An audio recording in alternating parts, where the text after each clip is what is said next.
Next, we shall prove theorem. If a graph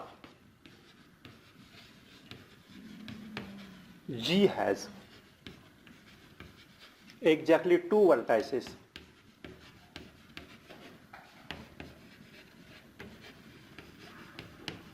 of odd degree,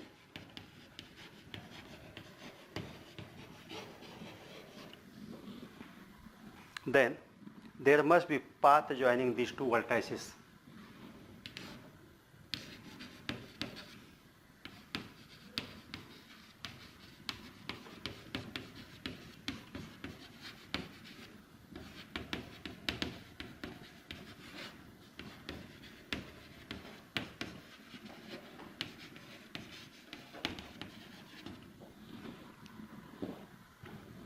If a graph G has exactly two vertices of odd degree, then there must be path joining these two vertices. What we shall assume that? We shall assume that there is a graph G in which only two vertices are of odd degree. All other vertices are of even degree. Proof. Suppose G is a graph in which only two vertices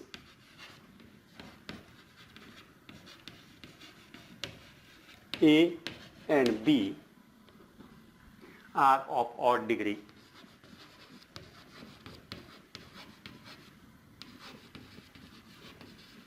And all other vertices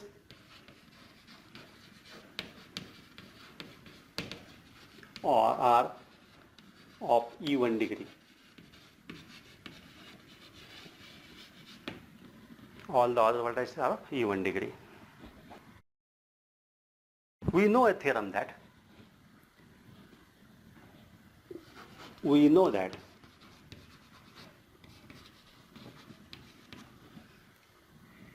the number of vertices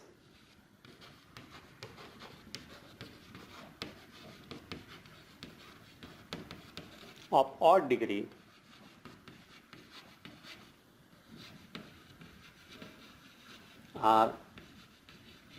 is even. There are always even number of vertices of odd degree. This theorem we know. If a graph G is connected, then both these vertices are in G, and there is a path in these two vertices A and B.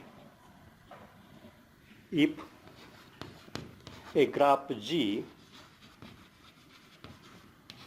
is connected,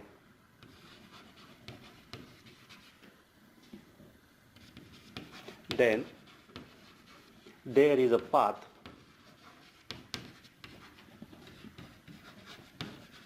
between these two vertices.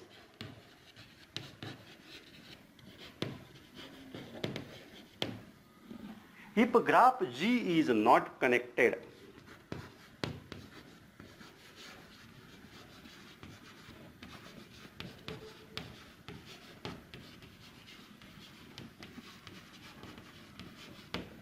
then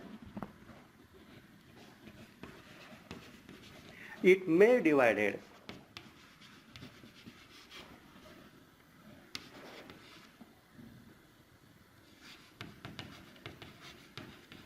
into two or more components.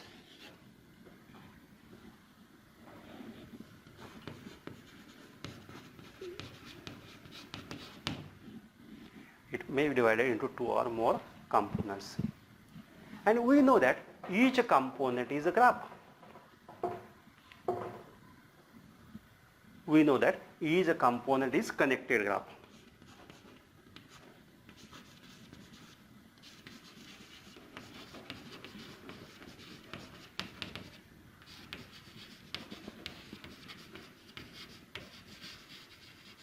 That means each component is a graph. And we know that in a graph, the number of odd vertices are always even, and here there are only two vertices of odd degree, or only two odd vertices. Therefore, these are two odd vertices must be in any one component, not such that one vertex is in one component and other vertex is in other component. This cannot happen.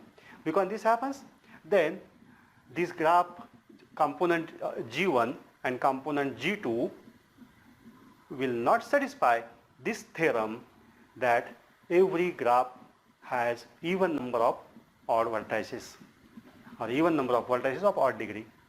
Therefore, these are both the graphs, both the vertices must be in any one component. Therefore, both vertices always lie in one component.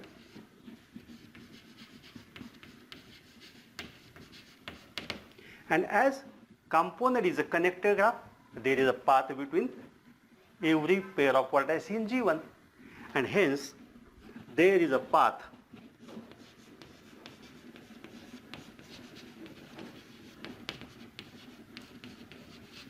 between A and B. As in a connected graph, there is a path between every pair of vertices, and A and B are in that component or in that connected graph. That's why there is a path between A and B. In both the case, either graph is connected or graph is disconnected. In both the cases, there is a path between the vertices A and B which are of odd degree. Thus, we have proved that if a graph G has only two vertices of odd degree, then there is a path between these two vertices.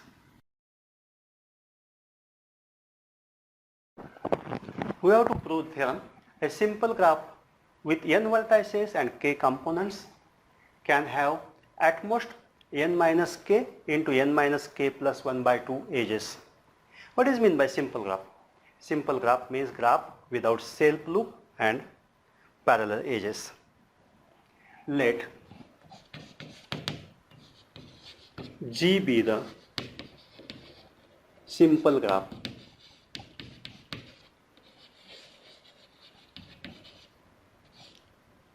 without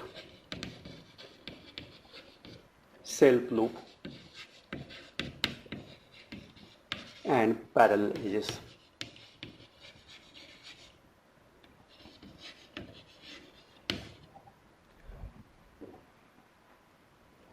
With n vertices and k components. We have taken k components of a graph G. Therefore, out these n vertices, some vertices are in first component, some vertices are in second component, some vertices are in third component, and some are in kth components. We shall see that, suppose there are n1, n2, n3, nk vertices in each component.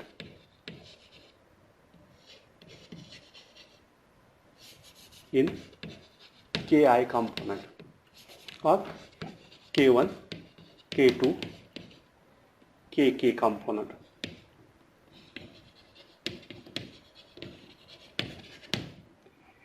First component, second component, kth component.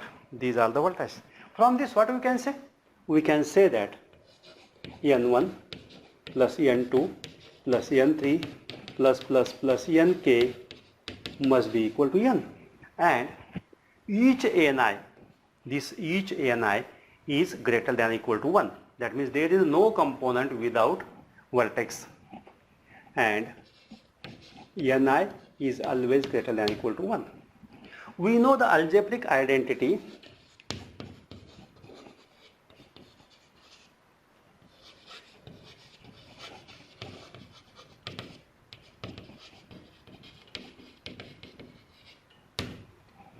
sigma I equal to 1 to n ni square, 1 to n or 1 to k, 1 to k. Sigma I from 1 to k of ni square is always less than or equal to n square minus k minus 1 into 2n minus k. This identity we know. We know this algebraic identity. Sigma ni square I runs from 1 to n is always less than or equal to n square minus k minus 1 into 2n minus k. Now, the maximum number of edges in each component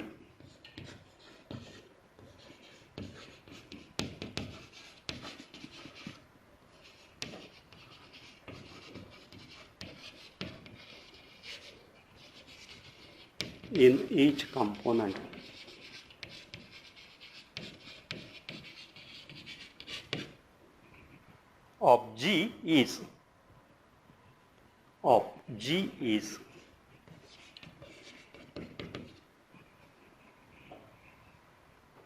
ni into ni minus 1 divided by 2.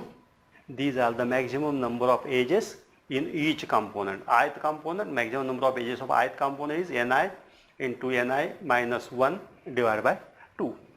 Therefore, what are the maximum number of edges of all these k components? Hence, maximum number of edges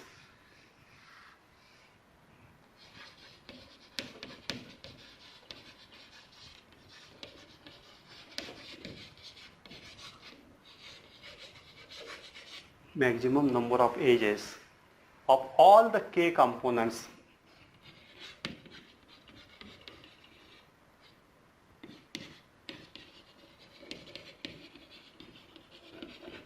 will be sigma I from 1 to k 1 by 2 into ni into ni minus 1.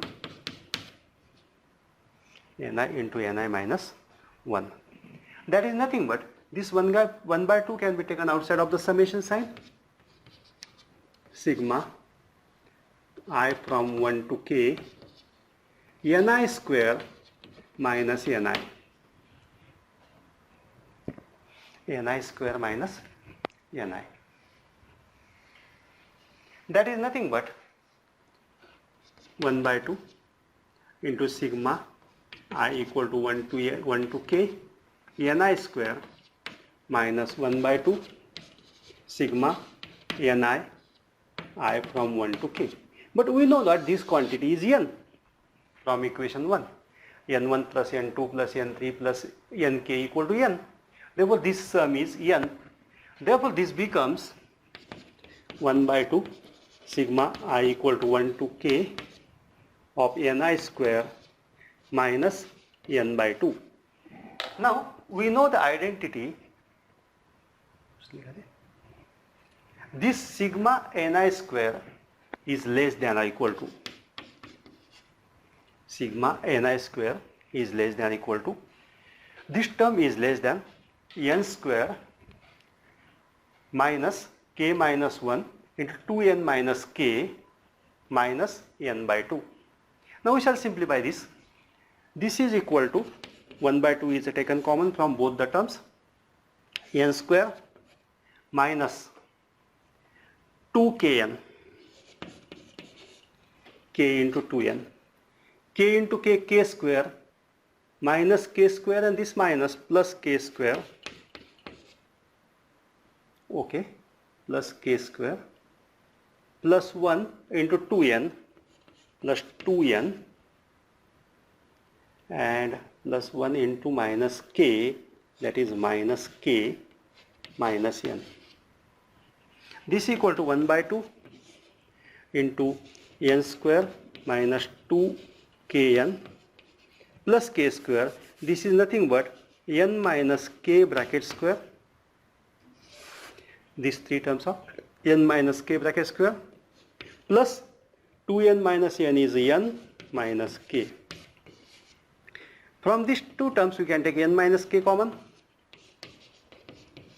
and in bracket n minus k plus 1, and hence the maximum number of edges of all the components is less than or equal to 1 by 2 n minus k into n minus k plus 1